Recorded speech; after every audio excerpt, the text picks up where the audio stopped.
Hello, and welcome to day 16 of our 21-day weight loss challenge. Now, today we're going to talk about stress, but not in the ordinary way that you might have heard about it in the past. Many times we are told, to combat stress, you need to manage your stress, learn to relax, do deep breathing. And there's nothing wrong with that. All of that works. But first of all, what about understanding what stress is? Maybe we start there. Let's go back to the root and understand the true definition of what stress is. And then once we have a really strong foundation of understanding stress, then we can figure out ways that work best for us in our own lives to manage stress. I hope that makes sense. So let's jump right in. Number one, let's learn that, stress really is a delicate balance here, right? It's a balance between understanding that some things need anxiety and stress and worry and immediate action, but then knowing when the worry and the constant anxiety have now taken over our lives and create this chronic stress that doesn't necessarily have to be there. So first of all, let's understand stress. So stress is a natural response to challenges or demands, right? So it's the body's way of responding to a situation. It's a combination of physiological fight or flight response and a psychological perception of the pressure. Okay, that's number one. You have a physiological body response, but mind. But this also goes back to these two things are together. Does the body affect the mind? The mind affects the body. It's like wearing a glove. You don't say, oh, I'm wearing a finger in the glove. You say, I'm wearing the whole glove. So I really want us to start thinking about the body and the mind as whole. That's very helpful when you start thinking about different things you can do to manage stress. And then you have external and internal sources, right? So stress can be triggered by things like work or deadlines or family pressure. So those are external sources. And then you have internal, right? Which is probably the greatest source. Our thoughts, our attitudes, and our expectations. We often recognize external stressors, but we may not be as aware of our internal stressors and our reactions that contribute to stress. Number three, perception and interpretation. Really a key aspect of self-induced stress is how we perceive and interpret situations, right? So two individuals could face the same scenario and have vastly different stress responses based on personal outlook, their experiences, and coping mechanisms. For example, if you miss a deadline, one reaction might be self-criticism and catastrophizing, oh my goodness, I'm going to lose my job, or which really amplifies the stress, right? And another response might be to acknowledge the mistake and consider if learning from that mistake, which reduces our stress. And now I get to share a personal story. So I went to medical school eons ago. And during this time, I had 3 small kids. I actually wrote books while I was in medical school, cartoons to help me memorize stuff. That's another story for another day. But, I was older than the typical medical student and intern. Well, when I believe I was an intern, yeah, because I was rotating through surgery. So as a family medicine resident, you get to rotate through all the different specialties. Internal medicine, like in the ICU, you get to be OB-GYN, you get to deliver babies, you get to rotate through the pediatric ward and the ICU, peds ICU, the NICU, your own family medicine clinic. We had psych ward, urology, and surgery. So surgery loved us because they were always short-staffed. They never quite had enough residents to fill their program where I trained. So when they got a family medicine resident, it's like, sweet, we have a free surgical resident. And they treat us as such. I mean, we spent literally 12 weeks with these guys doing everything that a surgical intern does. I learned a lot. I loved it, but I was glad when I left. But getting to the story. I think this really kind of goes back to, I just wanted to lay the foundations that I had a different perspective, different coping mechanisms, and had been through a little bit of life and why my response shocked my surgical attending's response. So we were rotating through. I was working with a bariatric surgeon. So he did surgeries like gastric sleeves and gastric bypasses to help people lose weight. And when people are coming out of surgery, it's really important to understand their electrolytes, and that needs to be balanced really very closely, because you don't want to have someone have too low potassium, too high sodiums, different things like that. So that was really an important factor. And as an intern, you rotated first. Like you might have medical students rotate before you. Medical student lives suck. Really miserable. Then come right after you as the intern, and then the other residents, and then you're attending. So literally, I feel like a teaching hospital, you get an amazing number of eyeballs on your case.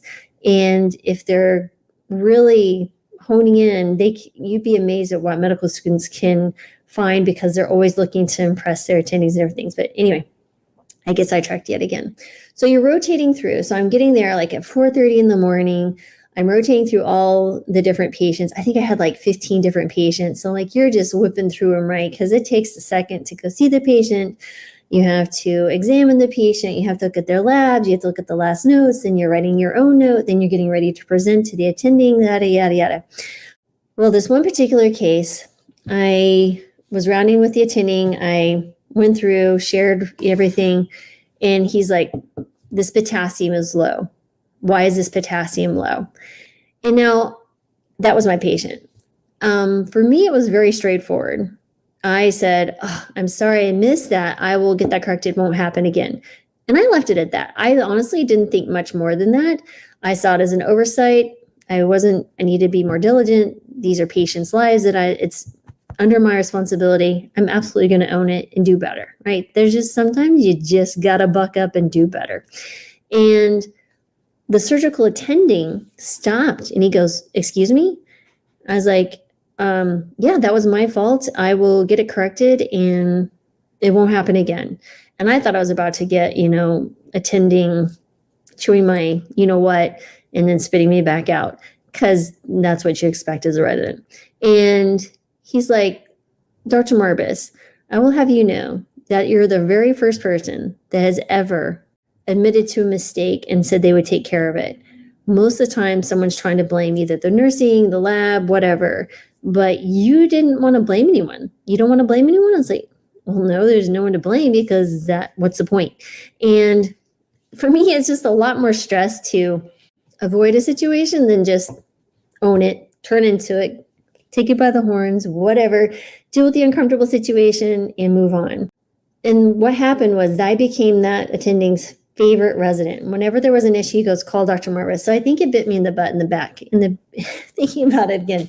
But the point of that was I had chosen to two different stresses, right? So that stress that was confronting me, I had two choices. I could not deal with it, avoid it, think about it, come up with excuses, not looking, or I could turn into it, right? Face it, deal with it, and be done with it, right? So those are the things that I wanted to explain, how you can amplify the stress by fighting, resisting, not acknowledging, not accepting, or you can say, yeah, okay, got it, moving on, right? So those are the things when you make a mistake, and we all make mistakes, and you will make more mistakes, and that's okay. Guess what? We're human. Being a human is a messy adventure, but a lovely one. But I really wanted to highlight that. Next is really getting to habitual thought patterns, right? So when we repeat negative thought patterns and beliefs, that can really perpetuate the cycle of stress. For example, perfectionism, right? Pessimism, or a tendency to overthink can heighten stress levels unnecessarily. So when we think that we have to have everything just right, that can be highly, highly stressful. And so the really important thing I want to highlight here is with patients that come in and they're embracing a whole food plant-based diet and they're gung-ho and excited, but they don't see the weight loss they thought they would, or they don't see the reversal of their hypertension, they don't see reversal of their diabetes, they don't see whatever it is in their mind they think that expectation should be. And then they start comparing themselves to others on their journey. And we want to remind you, one, this is your journey. Every journey is different. Everybody's path to whatever that outcome is that you're looking for is different. And really, the thief of joy is comparison. And I don't know who said that originally. It was not my own, but it's a lovely sentiment to this point of when we think that we have to have perfection, that really can interfere with progress, which again, I think is another quote, don't let perfection interfere with progress or something like that. But getting to that point, how we think about things can heighten our stress and make it more difficult. So what we resist will persist. Boy, I am just rolling in with the different quotes or whatever you want to call those. Anyway, they're very important to understand. Our habits and our thinking patterns really are the start of our being successful or unsuccessful. And we're going to get to more of that later. But the next thing is control and choice. Really, it's really important to understand that while we can't always control external events, we do have control over one thing, our reactions. So those who choose to reframe their thoughts, adjust our expectations, or change our perspective will manage stress better, right? So I think I've said this before in the last few weeks. If you change how you look at something, the thing you're looking at will change. And that really is such an important lesson here. So I can't highlight enough. It will help in every aspect of your life outside of your weight loss journey. This really is an important piece here. We decide how we see things. We decide how we respond to things. And the next step really gets to self-reflection, which is why I encourage journaling. This is why I want you to write things down, because there's something about the art of typing it out or writing it down that you now are able to develop a narrative or a story of the circumstances that in your head can be very messy. I mean, we may try to think of a situation. Let's say that you were feeling depressed because someone didn't remember your birthday. Well, this can go in many different directions. So maybe someone didn't call you on your birthday, and then you think, oh, did something happen to them? Or then you're like, oh no, wait, maybe I didn't remember their birthday. Oh, wait, or maybe they're mad at me. What did I do? Or maybe I should be mad at them. And aren't I important enough for them to remember my birthday? Do you see where our thoughts go? We all have these chaotic, I wouldn't even call it a train of thoughts. I think of a train as an organization of sequences, but chaotic thinking, right? Because we're very good at that. We're very good at telling ourselves story until we find one that can rationalize the circumstances, whether it's accurate or not. We're very good at this. So self-reflection, thinking about, writing it down, going, so-and-so didn't remember my birthday. Okay, what's the next step here? You can write all your emotions down, and at the end of it go, maybe they just simply forgot. Maybe I should let them know. It's okay.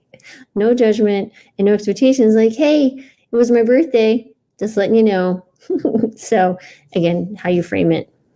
I'm sorry, I got sidetracked there. Next step, practical steps, right? So we can talk about the practical steps when we talk about the action steps here, but this is going to include things like mindfulness, things called cognitive restructuring, or seeking support from a therapist, and understanding that many times we may need someone to help us really figure out and make sense of everything. Maybe a situation in, building relationships with someone close in your life that you can rely on, that you feel comfortable, seeking help from. That's such a valuable. If you have a friend or family member like that, cherish them, because it is such a rare commodity. The other thing is empathy and validation. It's crucial to validate your feelings, right? And experiences. You don't want to resist them. You want to let them come and let them go, right? You can choose to think about them and wallow in them and make them worse, or you can eventually just let them go. So I know this takes time. Dealing with stress takes efforts, takes time to sit and think and feel what's going on, and sit down and organize your thoughts and think, am I overreacting? And I hate the word overreacting. You're just reacting. Maybe it's just a data point. Maybe it's information that you can just sit back and actually think about. Next, let's look here at our action for today. Okay. Action step. First of all, Today we're going to learn how to relax. And I think many of us don't do this. When I say relax, I mean like really sitting back and taking a time out to unplug, not just numbing your brain, but just sitting back and having time to relax. So first of all, identify some relaxing hobbies, right? So maybe list out some hobbies or activities that you find relaxing or have always wanted to try. Maybe it's painting, gardening, playing a musical instrument, or crafting, whatever it is for you.